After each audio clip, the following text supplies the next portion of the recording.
Ano, putukan? Sige, putukan nyo kung gusto nyo. Sige. Putukan! Sama nag-ano na kayo eh. Wala ni, itatanggalin yung karapatan ng tao. Hayaan mo na, may putok na. Ika na, uwi na, uwi na. Sobra naman kayo. Lumapit ka! Lumapit ka! Lapit! Nababalot ng tensyon ang mga residente sa isang barangay sa Silang Cavite dahil sa pangharas at pananakot ng mga private security guard ng isang bakanting lote. Pura ko yabang dahil may mga baril kayo. Tagayin niyo yung mga baril nyo kung magagawa niyo yan. Habang mainit ang pagtatalo ng magkabilang panig, may isang security guard ang hindi nakapagpigil at nagpaputok ng kanyang service firearm sa utos ng kanyang kasamang gwardiya. Sige, putukan nyo kung gusto nyo. Sige.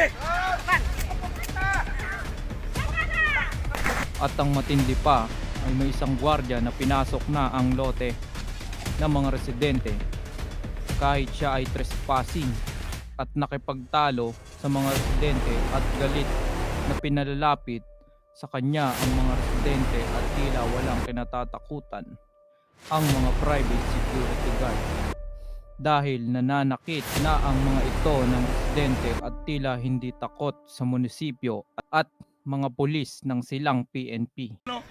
Uwi na. Lumapit ka! No. Pantay mo! Lumapit ka! Sige nga, panuhin Lapit, nga. lapit! Oh, Oh, panuhin mo. Dito! puro lang yung yabang nyo. Dito! Pumasok kayo dito lahat. Lumapit ka! Sige, magbura ka. Pararating ko yan sa munisipyo. Kahit magparating ka ngayon, Oo. Pantay mo na! tumawag ka. Pararating ko yan sa Parating munisipyo. mo na nga! Suntukan tayo dito. Puro kayo yabang eh.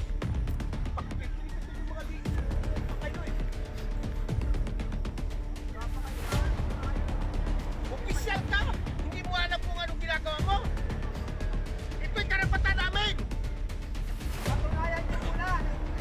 May titulo kami. Kayo wala. Kitang-kita sa video na ito ang mga arogante at parumbado ng mga private security guard na dapat ay turuan ng leksyon dahil wala na silang sinasantog ng mga residente at nananakit na tulad ni Henry Cortez at mga kasama niya na nasaktan ng mga nasabing security.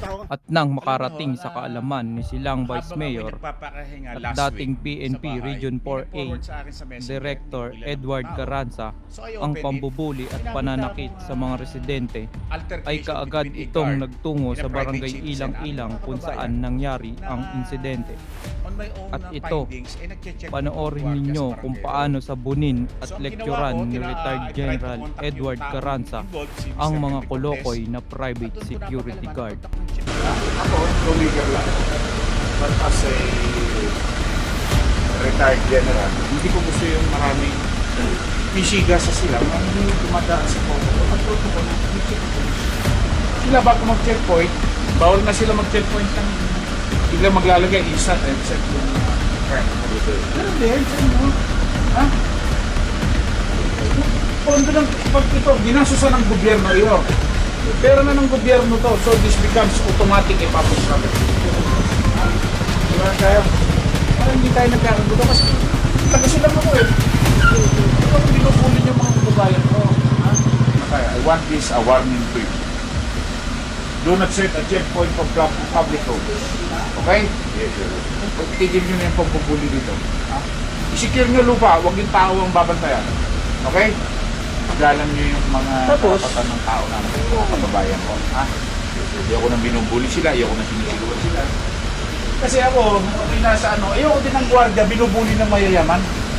Kasi pulis ako. Dati, pag kayo sinisigawan ng mayaman, di ba, nakita nyo yung mga video ng gwardiya ng atas na. Ayoko na. I-respect nyo rin yung mga kababayan ko. Okay? O, yun kaya nga, do not do anything that will antagonize us. Yes, sir. Siyempre, pagprotektahan ko, kababayan ko yun eh. Ikaw pinaprotektahan mo, naus mo sweldo ka. Yes, sir. Sino ba ang mas powerful? Kayo o kami? Kayo, sir. O, kaya wag mo na kami i-challenge. Kasi makakawin nyo ko. Hindi mo na ako. Kaya nga, huwag ka na sumagot. Pag checkpoint kayo, ayan, kasama si Hepe, papasok sa property. Dito, bawal kayo mag-checkpoint sa kalsada. Oh, kaya sabihin mo, ako bisabi. Yes, sir. Alamin niyo rin yung rights ng tao. Hindi yung kung ano utusan niyo, sunod. Siyempre, problem kung tinatakgal, ha? Yes, sir. Kami, sir. Kasi siguro, oo, pero wag mo sasabihin na tawagin ng munisipyo. Ito naman ang munisipyo eh. Problema, sir. Problema. Eh, parang na lumalabas na you are controlling us. No, sir. No, sir. That's your statement eh. Saka ang pakiusap namin sa Blue Guards, huwag natin takutin ang residente. Usapin na, do your job! Ang utos, bawal magpasok. Ang gamit, do your job. Pero walang sakitan. Yes, sir. Baka kalaban niyo buong barangay dito, ba? At hindi ko pababayaan barangay yung makipag-away sa inyo kung nakaharap. Pumapasok kayo sa sila, masiga kayo sa inilig ng tao. Okay? Hindi ka pala under ng susya, kaya siga ka. Lain, sir. Kung declare kita rito na, iban kita rito sa sila. Magagawa ka. Wala, sir. Hindi kita pala dito sa sila. Kapo. Huling warning ko yan, ha? Kaya ako papalik ko rin itong mga ito, papalikan ko. Di ba na? Epe? Yes, sir.